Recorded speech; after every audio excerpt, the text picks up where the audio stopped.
भूमिकेवर ठाम आहे। दरम्यान पवारांची निवृत्ती तर मग पुढचा अध्यक्ष कोण, राष्ट्रवादीच्या नव्या अध्यक्षांच्या नावाबद्दल आता वेगानं चर्चा सुरू झाल्या आहे।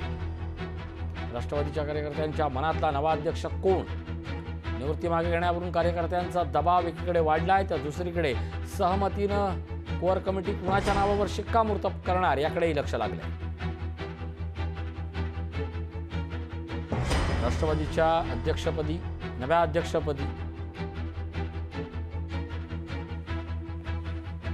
कुणाची वर्णी लागणार या सगळ्यात सुप्रिया सुळे यांच्या नावाची शक्यता आणि चर्चा वाढू लागल्यामुळे सुप्रिया सुळे याच पुढच्या अध्यक्ष असतील का याकडे आता लक्ष लागलंय।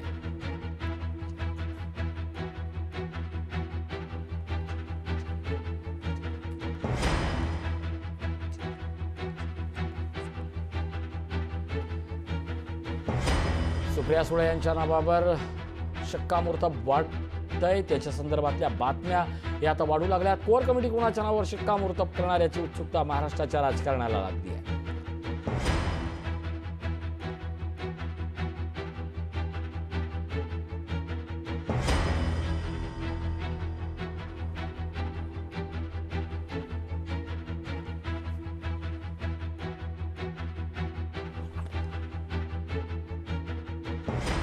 दरम्यान सुप्रिया सुळे शरद पवारांच्या नव्या राजकीय वारसदार असणार का याची आता जोरदार चर्चा मुंबईच्या राजकारणात रंगू लागली आहे। उत्तराधिकारी म्हणून सुप्रिया सुळेंचं नाव आघाडीवर आहे। सुप्रियांच्या नावाला विरोधाची शक्यता कमी असल्याचं समजतंय। दरम्यान वरिष्ठ नेते सुळेंच्या नावाचा प्रस्ताव देण्याची शक्यता वाढली आहे। शरद पवारांकडूनच प्रस्तावावर अंतिम शिक्कामोर्तब होऊ शकतं। सुप्रिया सुळे या शरद पवारांच्या राजकीय वारसदार असू शकतात।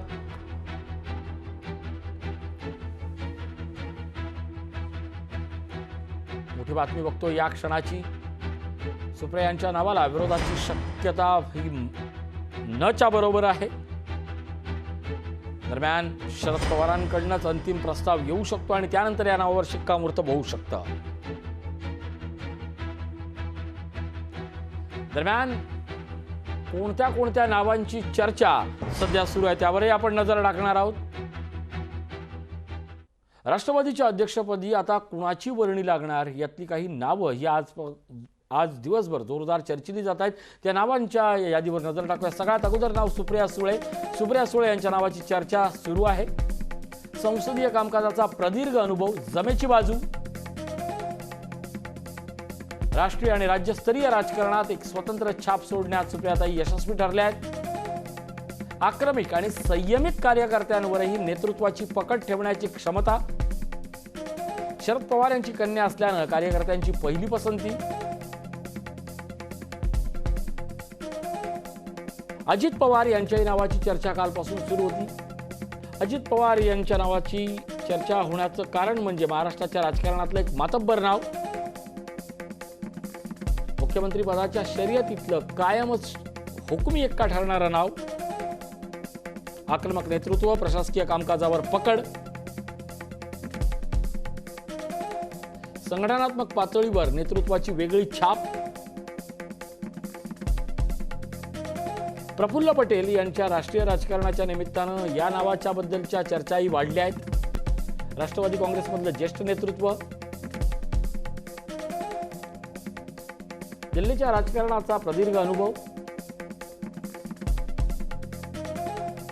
केंद्रीय राजकारणामुळे महाराष्ट्रासह दिल्लीत एक वेगळी ओळख, राष्ट्रवादीला राष्ट्रीय राजकारणात वेगळं स्थान मिळवून देण्यासाठी पटेलांच्या नावाचा विचार होऊ शकतो। जयंत पाटील यांच्या नावाची चर्चाही होऊ शकते। राजकारणात करेक्ट कार्यक्रम या शैलीनं नेहमीच त्यांची विजयी घौडदौड असते। राष्ट्रवादीतील कार्यकर्त्यांचं मोठं नेटवर्क असलेलं नेतृत्व, शरद पवार यांचे विश्वासू निकटवर्ती अशी ओळख, ग्रामीण राजकारणाची अचूक नस ओळखण्याचं कौशल्य। दरम्यान उत्तराधिकारी म्हणून सुप्रिया सुळेंचंच नाव आघाडीवर असल्याची सूत्रांकडून बातमी मिळते।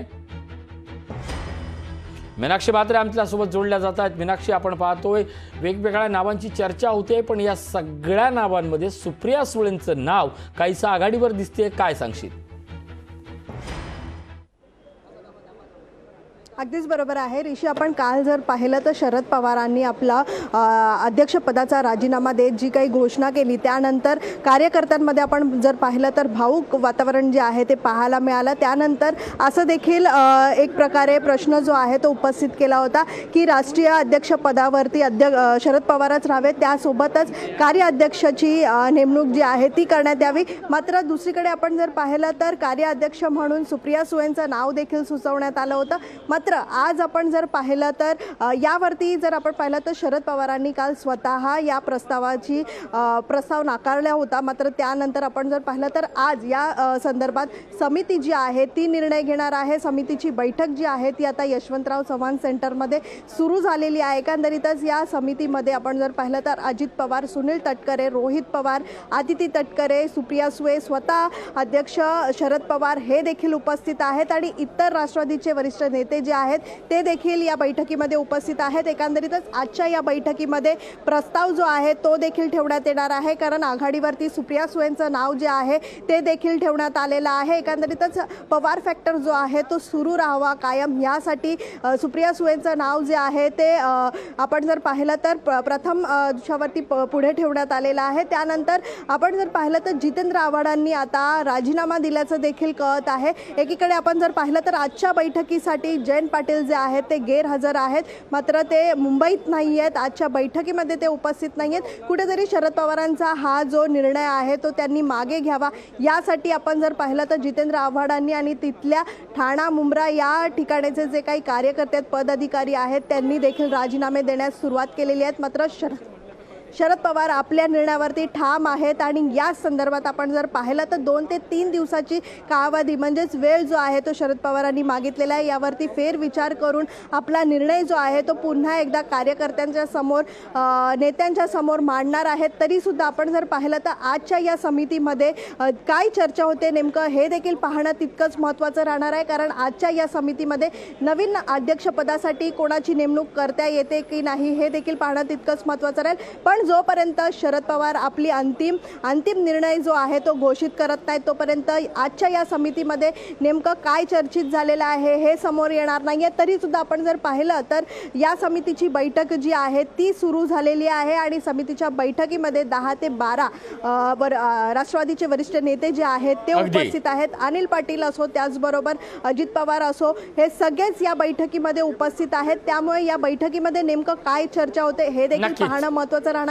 पण आता देखील आपण जर पाहिलं तर अनेक कार्यकर्ते जे आहेत ते वायबी चव्हाण सेंटरच्या खाली उपस्थित आहेत. मात्र अद्यापही त्यांच्यामध्ये जी काही नाराजगी आहे ती आपल्याला पाहायला मिळते. कुठेतरी हे कार्यकर्ते जे आहेत ते अस्वस्थ आहेत आणि त्यामुळेच आपण जर पाहिलं तर एकंदरीतच शरद पवारांनी आपला निर्णय जो आहे बदलला नाही, तर नक्कीच कालसारखे दृश्य जे आहेत ते पुन्हा एकदा आपल्याला पाहायला मिळतील, कारण अनेक ठिकाणाहून राजीनामे देताना पाहायला मिळतात. स्वतः आता जितेंद्र आव्हाडांनी देखील आपल्या आमदारकीचा राजीनामा दिलेला आहे. त्यामुळे आताच्या या समितीच्या बैठकीमध्ये अनेक राष्ट्रवादीचे वरिष्ठ नेते जे आहेत ते येण्यास सुरुवात झालेली आहे. मात्र आजची ही बैठक महत्त्वपूर्ण आहे आणि आजच्या या बैठकीमध्ये नेमके काय निर्णय घेण्यात येत आहेत हे देखील पाहणं तितकंच ऋषी महत्त्वाचं राहणार आहे. त्यामुळे ही बैठक जी आहे ती 10 ते 12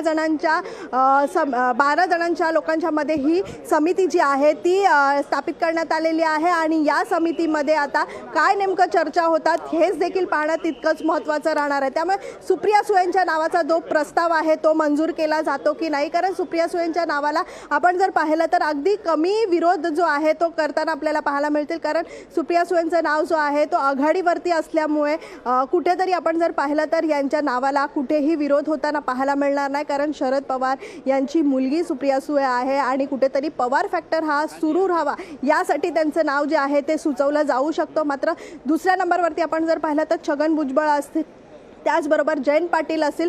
पण विशेषतः आपण जर पाहिलं तर आजच्या या समितीच्या बैठकीमध्ये जयंत पाटील हे गैरहजर राहिलेले आहेत. काल देखील जयंत पाटील मोठ्या प्रमाणात भावूक झाले होते, त्यांचे अश्रू अनावर झाले होते. मात्र कुठेही त्यांना शरद पवारांचा हा जो निर्णय जो आहे तो पटलेला नाही. बैठकीमध्ये ते उपस्थित नाहीत. त्याच्या निर्णयाप्रती येणं हे सगळ्यात लवकरात लवकर येणं हे कोर कमिटीचं सगळ्यात मोठं काम असणार एवढं मात्र नक्की. तुर्तास धन्यवाद मीनाक्षी या अपडेटबद्दल. महाराष्ट्राच्या राजकारणातली अभूतपूर्व परिस्थिती, कारण राष्ट्रवादीच्या अध्यक्षपदी आता कोण बसणार याची आता उत्सुकता आणि चर्चा वाढू लागलेत. आपण याच संदर्भात चर्चा करणार आहोत. ज्येष्ठ पत्रकार शीतल पवार आपल्यासोबत जोडल्या जातात. शीतलताई, स्वागत आपल्या लोकशाहीमध्ये. सगळ्यात मोठा प्रश्न, सुप्रिया सुळेंचं नाव आघाडीवर आहे. या नावाची शक्यता, या नावाची अधिकारात्मकता आणि या नावावरची राष्ट्रवादीला मिळणारी भविष्यातील संधी, या सगळ्याबद्दल काय सांगाल? अजिबात अनपेक्षित नाव नाहीये. गेले काही वर्ष ज्या पद्धतीने सुप्रियाताई संघटनेमध्ये काम करतायत, साहेबांसोबत सगळ्या राष्ट्रवादी काँग्रेस पक्षाच्या विशेषतः इंटलेक्च्युअल जे विचार देणारं संघटन आपण म्हणतो, किंवा राष्ट्रवादीचे सगळे वर्कशॉप्स, ट्रेनिंग, युवक युवती संघटना ज्या पद्धतीने गेल्या काही वर्षात त्या साहेबांच्या अगदी बरोबरीने राहून बांधतात, त्यामुळे त्यांचं नाव आघाडीवर असणं अजिबातच आश्चर्यकारक वाटत नाहीये. दुसरं, काल ज्या पद्धतीने साहेबांनी निर्णय जाहीर केल्यानंतर अजित पवारांनी सगळी कमांड घेतली, त्यांनी जी मांडणी केली, त्याच्यानंतर खरं तर अजित पवारांचा याला विरोध आहे अशी चर्चा सगळीकडे होते. पण मला असं वाटतं की मोठ्या भावाच्या भूमिकेतनं ज्या अधिकारवाणीने ते सुप्रिया सुळे यांना काही सांगू बघत होते आणि सगळं कंट्रोल करू बघत होते, तर अजित पवारांच्या संमतीनेही कदाचित सुप्रियाताईंचंच नाव राष्ट्रीय राजकारणात राष्ट्रीय अध्यक्षपदासाठी समोर येत असेल तर आपल्याला अजिबात आश्चर्य वाटायला नको. आणि तुमचा जो अभिजित प्रश्न होता की ब्रह्मनाथकर याचा पण जोडले जात आहेत, दूरध्वनीवरून आहेत. अभिजित, राष्ट्रीय राजकारणाचं अध्यक्षपद म्हणून आताची जी पुढची संधी आहे अत्यंत महत्त्वाची होती. प्रफुल्ल पटेलांचं नाव पण खूप चालत होतं, चर्चेला जात होतं. पण सगळ्यात महत्त्वाचं म्हणजे काल वाय बी चव्हाण सेंटरमध्ये देखील आपण पाहिलं, त्याप्रमाणे कार्यकर्त्यांचा विरोध देखील फार मोठा होता. अर्थात ह्या किती जरी शक्यता आपण तपासल्या तरी मागच्या काही दिवसापासून सुप्रिया सुळेंच्या नावाबद्दलच्या शक्यता, चर्चा, तयारी सुरू होती. आपली प्रतिक्रिया? ऋषी, ज्या पद्धतीने आता शीतलजी सांगत होत्या त्यात सुप्रिया सुळेंचं जे नाव आहे ते स्वाभाविकपणे अग्रेसर आहे. त्यांना राष्ट्रीय राजकारणाचा अनुभव आहे, 2006 पासून त्या खासदार आहेत. हे जरी खरं असलं तरी माझं व्यक्तिगत मत असं आहे की पवार हे धक्का तंत्रासाठी प्रसिद्ध आहेत. ते या वेळेला 2 दिवसामध्ये काय निर्णय घेतात, सर्वात पहिले ते आपल्या राजीनाम्यावर कायम राहतात का, हा सर्वात महत्वाचा मुद्दा आहे. कारण आजच्या बैठकीला 2 मोठ्या नेत्यांची अनुपस्थिती ही मला जाणवते, ते म्हणजे जयंत पाटील नाही आहेत आणि जितेंद्र आव्हाड यांनी त्यांचा आमदारकीचा राजीनामा पक्षाकडे पाठवलेला आहे. त्यांनी एक प्रकारे त्यांचा निषेध व्यक्त केला आहे आणि हे दोन्ही नेते सुप्रिया गटाचे किंवा पवार साहेबांचे निष्ठावान म्हणून ओळखले जातात. जोपर्यंत पवार साहेबांच्या मनात काय चाललंय आणि ते काय निर्णय घेतात या 2 दिवसात ते कळत नाही, तोपर्यंत राष्ट्रीय अध्यक्षपदाच्या चर्चेला अर्थ नाही असं माझं मत आहे. तरीही आता जी समिती राष्ट्रीय अध्यक्षपदाच्या निवडीसाठी करण्यात आली आहे ती बैठक करेल. ती बैठक केल्यानंतर बाहेर येऊन जे निवेदन प्रफुल्लभाई किंवा सुप्रियाजी, अजितदादा करतील, त्यानंतर खऱ्या अर्थानं पवार साहेब आणि पक्षाच्या मनात काय आहे हे कळेल.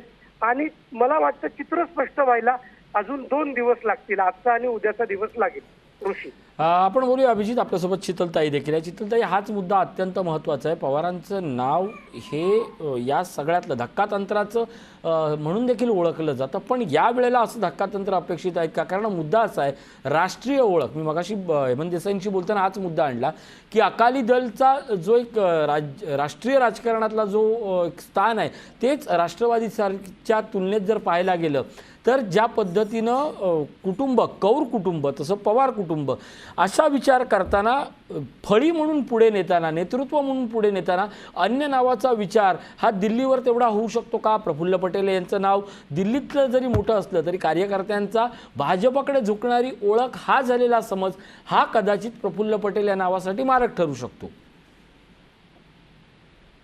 कालच्या आपल्या चर्चेमध्ये मला वाटतं की आपण याच्याबद्दल बोललो होतो ऋषी, की कदाचित जर धक्का असेल तर हा पॉज घ्यायचा आणि कुटुंबापलीकडे एखाद्याला संधी देऊन बघायची. त्या पॉज जो काही ज्या काळासाठी त्यांना जे वेळ हवाय राष्ट्रवादीला अंदाज घेण्यासाठी असेल, त्यांची जुळवाजुळव करण्यासाठी असेल, महाविकास आघाडीचं काय करायचं, भाजपसोबत काय जायचं, आगामी निवडणुकांना कसं सामोरं जायचं, पण म्हणजे कुटुंबाच्या पलीकडे जर नाव घ्यायचं असेल तर अशी शक्यता असू शकते. प्रफुल्ल पटेल यांचंही नाव कालपासून चर्चेत आहे.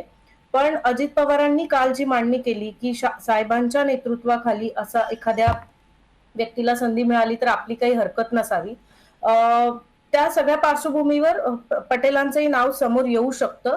पण ते पूर्णपणे मला माहित नाही, म्हणजे मी खात्रीने नाही सांगू शकत की कुटुंबाच्या पलीकडे एखाद्याला नेतृत्व देण्याची रिस्क साहेब घेऊ शकतील का? गेल्या वेळेसही वळसे पाटलांना विधानसभा अध्यक्ष पदाची म्हणजे त्यांना प्रमुख किंवा गृह खातं त्यांच्याकडे देऊन असं धक्कातंत्र पवारांनी वापरलं होतं. त्यांच्या पक्षामध्ये त्यांची म्हणून अशी एक स्वतंत्र टीम आहे. या पार्श्वभूमीवर पटेलांनाही कदाचित एका अल्प काळासाठी संधी मिळू शकते.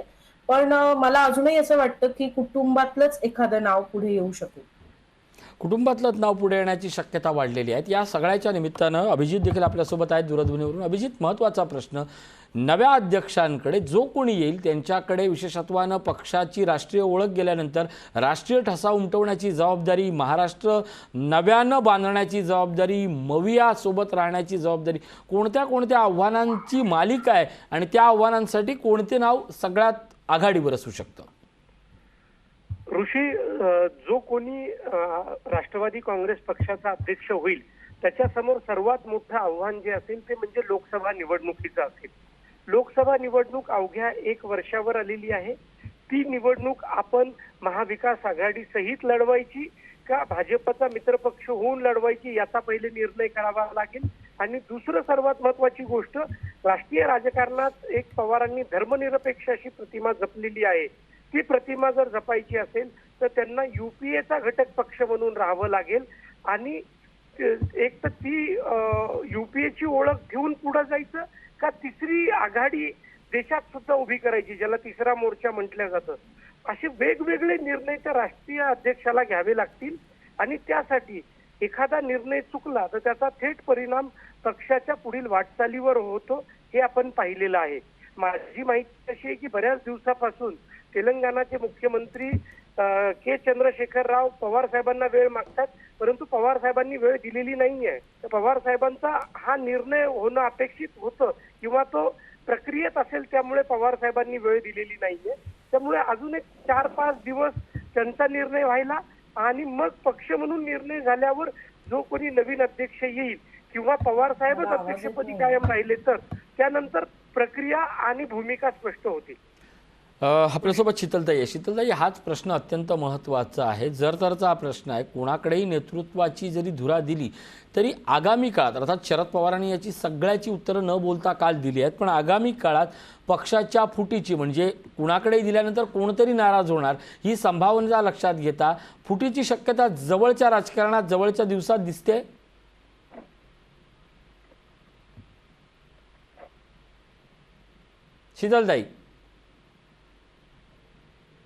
शीतलताई, माझा आवाज येतोय आपल्यापर्यंत? अभिजित ब्रह्मनाथकर आहेत, शीतलताईंशी पुन्हा एकदा संवाद जोडतोय. अभिजित, प्रश्न हाच महत्त्वाचा आहे की कुणाच्याही गळ्यात अध्यक्षपदाची माळ घातली गेली तर नाराजीचा सूर उमटू शकतो का? विशेषत्वानं सुप्रिया सुळे या नावाच्या व्यतिरिक्त धक्कातंत्र आलं किंवा अगदी थेट अजित पवारांचं जरी नाव आलं तरी नाराजी, याबाबत, या घटकाबाबत आपण काय बोलाल? ऋषी, राष्ट्रवादी काँग्रेसच्या अध्यक्षपदावरून नाराजी नाट्य होईल असं मला बिलकुल वाटत नाही. जी सर्वात महत्वाची भूमिका आहे आणि मागच्या काही दिवसापासून अजित पवारांनी वेगवेगळ्या गोष्टींनी प्रसंगातून संकेतार्थाने दिलेली आहे, ती म्हणजे की त्यांची असलेली भाजपसोबतची जवळीक. त्यांना भाजपसोबत जायचं. एक मोठा गट राष्ट्रवादी काँग्रेसमध्ये असा आहे की त्यांचं म्हणणं आहे की आपल्याला एक भूमिका घ्यावी लागेल की आपण भाजपसोबत गेलो तर आपली पक्षाची वाढही होईल आणि ज्या चौकशा आणि इतर गोष्टी चालू आहेत त्या थांबल्या जातील. मागे काही दिवसांपूर्वी एक 5-6 नेते शरद पवारांना भेटले होते. त्याच्यामध्ये अजित पवार, प्रफुल्ल पटेल, सुनील तटकरे, धनंजय मुंडे, हसन मुश्रीफ, रामराजे निंबाळकर, या सगळ्यांनी त्यांचं जे म्हणणं आहे ते पवार साहेबांना कळवलेलं आहे. आणि पवारांना थेट भाजपसोबत जायचं नाही आणि त्यांची अडचण नको. जर पक्षातल्या नेत्यांना निर्णय घ्यायचा आहे भाजपसोबत जाण्याचा तर पवार साहेबांमुळे ती अडचण व्हायला नको, म्हणून पवारांनी हा निवृत्तीचा मध्यम मार्ग काढलाय असं मला वाटतं. आता फक्त पवार साहेब त्यांनी घेतलेल्या निर्णयावर ठाम राहतात की नाही हे पाहणं औत्सुक्याचं आहे. कारण भाजपने अजून कुठलीही एक प्रतिक्रिया पवारांच्या बाजूने किंवा विरोधात दिलेली नाहीये. काल देवेंद्रजींनी जे वक्तव्य केलं ते अतिशय सावध वक्तव्य केलं होतं की राष्ट्रवादी काँग्रेसमधला अंतर्गत प्रश्न आहे, आम्ही त्याच्यावर लक्ष ठेवून आहोत. त्यामुळे पवारांचा हा जो डाव आहे, या डावात आणि या जाळ्यामध्ये कोण फसणार हे पाहायचं आहे. त्यासाठी आपण 2 दिवस दिले पाहिजेत. असं मला ऋषी वाटतं. आपल्यासोबत शीतलताई प्रश्न हा निर्माण होतो की भाजप सोबतची असणारी जवळीक, भाजप सोबतच्या जवळीकीच्या चर्चांमुळे काही समोर येत असलेली नेत्यांची गोष्ट, कारण कार्यकर्ता भावनिक असतो, त्याला आता बंड कुठल्याच पक्षात म्हणजे इव्हन राष्ट्रवादीतही नको आहे, पण भाजपसोबत जाणं आणि मागच्या काही दिवसापासून राष्ट्रवादीची भाजप विरोधी असणारी भूमिका, या दोन टोकाच्या गोष्टी आहेत. या सगळ्या परिस्थितीत कार्यकर्त्यांचं स्वतंत्र अस्तित्व हे पवार साहेबांसोबत अध्यक्ष म्हणून कितपत नव्या अध्यक्षाकडे आस लावणार असणार आहे? मला वाटतं की त्या ट्रान्झिशनची राष्ट्रवादी काँग्रेस पक्ष पुरेपूर काळजी घेईल. कालच्या कार्यक्रमामध्ये ज्या पद्धतीने सर्व प्रमुख जिल्हाध्यक्षांना किंवा पदाधिकाऱ्यांना बोलवून त्यांच्या समोर साहेबांनी घोषणा केली, त्यांनी त्यांची भूमिका मांडताना त्याच्यामध्ये बरीच स्पष्टता ठेवली. ते काही राजकारणात निवृत्त होत नाहीये, ते फक्त अध्यक्षपदापासून बाजूला होत आहेत. मला वाटतं की त्यांनी जी मांडणी केली ती जर खूप शांतपणे बसून पक्षातल्या नेत्यांनी आणि कार्यकर्त्यांनी समजून घेतली तर त्यांना काय करायचंय किंवा ते काय मेसेज देऊ बघतायत आजच्या ह्या राजकीय अस्थिरतेमध्ये, त्याची बऱ्यापैकी कल्पना सर्व कार्यकर्त्यांना येऊ शकेल. कार्यकर्ता हा नक्कीच भावनिक असतो. राष्ट्रवादी काँग्रेस पक्षाचा हा जो काही प्रवास आतापर्यंतचा राहिला तो कायम शरद पवारांभोवती राहिलाय. म्हणजे मगाशी तुम्ही आणि अभिजित बोलत होतात, तर त्याच्यात अध्यक्ष म्हणून त्यांनी निवडणुका लीड केलेल्या आहेत. अध्यक्ष म्हणून त्यांनी जे अलायन्स आपल्याला सांभाळायचं असतं, मग ते केंद्रीय पातळीवर असेल, राज्याच्या पातळीवर असेल, तेही त्यांनी बखुबी सांभाळलं त्यांच्या अध्यक्षपदाच्या काळात. त्यामुळे जो कोणी नवा अध्यक्ष येईल त्याची सतत त्यांच्याबरोबर तुलना होईल, त्या अपेक्षेने त्यांच्याकडे पाहिलं जाईल. पण गेल्या काही दिवसातलं, वर्षातलं महाराष्ट्रातलं राजकारण आपण बघितलं तर फील्डवर एक ऍक्सेस म्हणून शरद पवार कधीही फील्डवर काम करत नव्हते. ती भूमिका कायम अजित पवारांनी किंवा त्या पातळीवरच्या स्थानिक नेत्यांनी पार पाडलेली आहे. त्यामुळे त्या पातळीवर अध्यक्षाला कार्यकर्त्यांना थेट सामोरं जाताना काही अडचण येईल असं मला वाटत नाही. माध्यमं बदलली आहेत, आपल्या माध्यमातून असेल किंवा सोशल मीडियाच्या माध्यमातून असेल, कार्यकर्त्यांपर्यंत एक मेसेज देणं असतं, त्यांना सांभाळून घेणं असतं. ही सर्व भूमिका त्या नव्या अध्यक्षालाही पार पाडताना अडचण येणार नाही. आणि याच पार्श्वभूमीवर जर कुटुंबातल्या व्यक्तीला संधी मिळाली जास्त सोपं जाईल. म्हणून मला असं वाटतं की ही संधी आताच्या काळात कुटुंबातल्या व्यक्तीला मिळेल. त्याच्यामध्ये सुप्रियाताईंचं नाव, कारण त्या राष्ट्रीय राजकारणात सक्रिय आहे आणि आता या घडीला राष्ट्रीय अलायन्सेस आणि ही सर्व, कारण लोकसभा निवडणुकीला आपण आधी सामोरं जाणार आहोत, त्यामुळे त्यांच्या नावाची चर्चा अधिक होते. पण या सगळ्यामध्ये कदाचित अजित पवारांना ही ती संधी मिळू शकेल, कारण राज्याच्या राजकारणामध्ये जे जुळवून आणायचे किंवा निवडणुकीच्या राजकारणाला जे सामोरं जायचंय त्याच्यामध्ये शरद पवारांच्या सोबतीने अजित पवार असाही फॉर्म्युला कदाचित अस्तित्वात आला तर आपल्याला आश्चर्य वाटेल नाही. एकूणच या सगळ्याच्या निमित्तानं समोर येणारं नाव आपल्यासोबतच नव्या जबाबदाऱ्या आणि एक मोठं राजकीय पायवाट ही नव्यानं निर्माण करण्याची अनेक अडचणी आणि अनेक शक्यता आणि अनेक शुभेच्छा या सगळ्या असतील एवढं मात्र नक्की. धन्यवाद शीतलताई या संवादाबद्दल. महाराष्ट्राच्या राजकारणातली मोठी घडामोड घडते आणि याच घडामोडीचे सगळे अपडेट पाहू शकता तुम्ही फक्त आणि फक्त लोकशाही मराठीवर. इथंच लोकशाही मराठी ऐका, पहा, जागरूक रहा.